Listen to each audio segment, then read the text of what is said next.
S'il vous plaît, ne supposez jamais ces 5 choses au sujet d'un homme avec qui vous sortez. Trop de femmes présupposent ou supposent des choses comme ça avec un homme avec qui elles sortent et après elles tombent de haut. Elles sont déçues, ça fait mal, on les ramasse à la petite cuillère. Donc s'il vous plaît, faites bien attention. Cela ne vous mènerait qu'à une désillusion. Alors attention, hein, moi je vous souhaite le meilleur, je vous souhaite vraiment le meilleur, mais ce que je veux vous éviter, c'est en fait de tomber de haut. Donc la première chose, c'est ne supposez pas que c'est votre petit ami. Ça, c'est la première clé à comprendre. Ne supposez jamais qu'un homme est exclusif. Ne supposez jamais qu'il est engagé si vous n'en avez jamais parlé. Donc si vous vous êtes embrassés, vous avez couché ensemble, vous dites « Ah ben c'est bon, j'ai un mec ». Non, non, t'as pas un mec. Tu n'as un mec qu'à partir du moment où tu as eu cette discussion avec lui. À partir du moment où vous avez pu nommer la relation. Juste avant ça, tu n'as pas de mec. Tu fréquentes quelqu'un ou plusieurs personnes qui lui-même fréquentent que toi ou plusieurs personnes. Il est très important de savoir ça. Beaucoup d'hommes ne se sentent pas engagés, même s'ils aiment bien une fille, après l'avoir embrassée ou après avoir couché avec elle. Ils ne se sentent engagés qu'à partir du moment où ils ont dit « c'est bon, on est un couple, j'arrête de draguer d'autres filles ». Okay, donc ça, c'est très important. Même s'ils vous appellent le soir, même si vous envoient des textos tous les jours, il faut avoir une conversation sur la relation. Vraiment, peut-être vous êtes tombé de haut, peut-être vous pensez que non, ça marche comme ça. Moi, j'ai été ce mec, je le vois tous les jours, en coaching, machin. Si vous n'avez pas eu de discussion ou qu'il a fui la discussion, qui maintient un flou artistique sur ce qu'est votre relation, ne présupposez surtout pas que vous êtes en couple et ne lui donnez pas sur un plateau le fait que vous voyez que lui, qu'il a votre exclusivité, etc., etc. Il doit la mériter.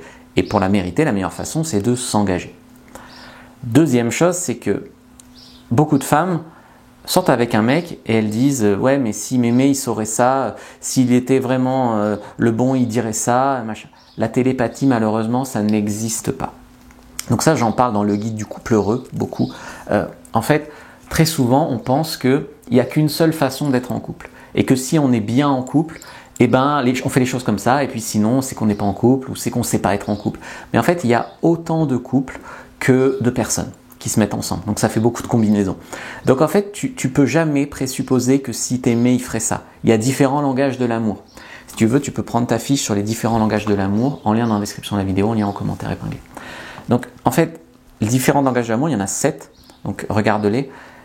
Tu peux pas présupposer que s'il était intéressé, il ferait ça. Peut-être que oui, peut-être que non, peut-être que lui-même, il a mal vécu un truc que tu as dit, ou peut-être que son langage de l'amour est différent. Donc à tout moment, là encore, tu dois pas présupposer soit qu'il t'aime, soit qu'il t'aime pas. Il y a un moment, s'il t'aime, il doit te le dire, mais il doit aussi le prouver par ses actes. Et s'il t'aime pas, normalement, tu le verras. Mais des fois, tu vas rejeter un mec bien en disant « mais il n'a pas fait exactement ce qu'on est censé faire en couple ». Mais il n'y a pas d'évidence en couple. Donc il faut en parler. Et les règles dans un couple, par exemple, ça se discute encore une fois. Donc je t'invite encore une fois à communiquer avec lui.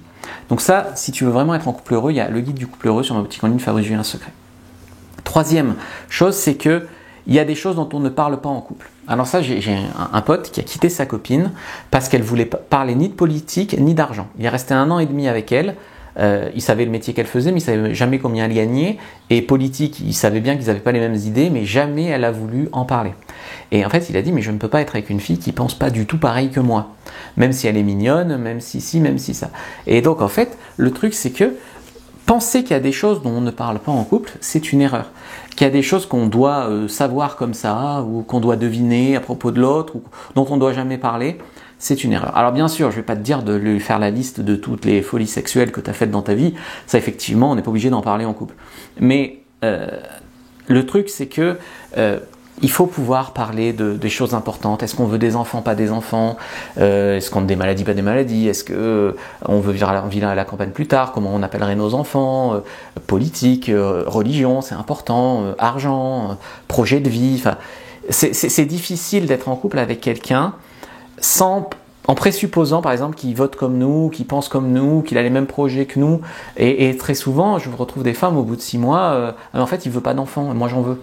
Oui, mais c'est une discussion qu'il faut avoir relativement tôt en fait. Relativement tôt, je dirais pas au premier rendez-vous, mais peut-être au 3e quand même. Pour éviter vraiment de s'engager, de se jeter jour et nuit à penser à lui, et puis au bout du compte, en fait, vous n'êtes pas compatibles. Quatrième chose, c'est ne supposez pas ses intentions au début et surtout pas qu'elles sont stables. Alors ça a plusieurs axes. La première chose, c'est qu'au premier rendez-vous, on donne toujours la meilleure image de nous. Donc si par exemple, au bout de 6 mois, ça devient un gros CON, il y a des femmes qui disent « Ouais, mais comment faire pour qu'il redevienne génial comme il était au début ?» Mais en fait, au début, il n'était pas vraiment lui-même. Il faisait des efforts, il se masquait un peu.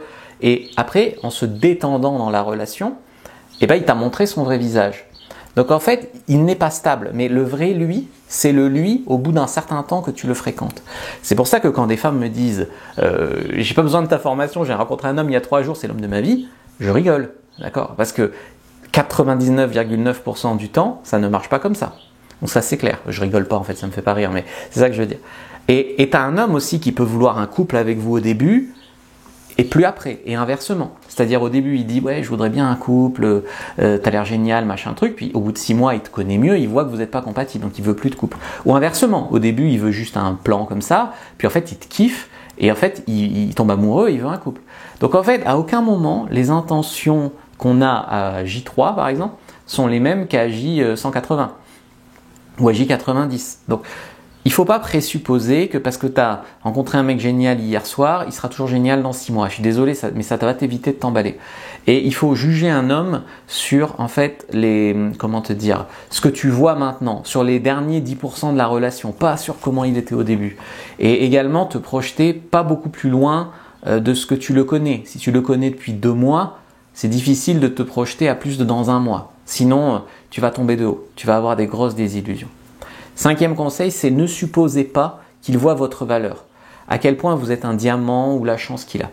Des fois, il y a des hommes qui se comportent vraiment très mal, ils ont des petites copines géniales et ils les traitent hyper mal.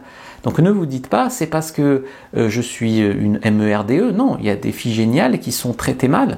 Ça, c'est un gros problème. Et elles acceptent ça. Et plus elles acceptent ça, plus, en fait, leur estime d'elles-mêmes baisse et plus elles restent dans des relations problématiques. Donc à aucun moment vous devez présupposer que cet homme peut déterminer votre valeur. Que si lui veut pas sortir avec vous, ça veut dire que vous êtes nul, et que si lui finit par s'engager, ça veut dire que vous êtes génial, etc. Non, un homme peut très bien ne pas avoir votre valeur, et puis un autre homme encore mieux que lui peut l'avoir. Donc ça, il faut vraiment le comprendre. Si un homme vous rabaisse, vous traite bien, surtout, ne présupposez pas qu'il vous connaît, ne présupposez pas qu'il a raison. Vous avez vraiment le droit à mieux, vous méritez vraiment mieux que ça. Et pour éviter toutes sortes de désillusions, je vous ai fait une fiche sur les red flags, elle est gratuite. Prenez-la, première dans la description de la vidéo, lien en commentaire épinglé.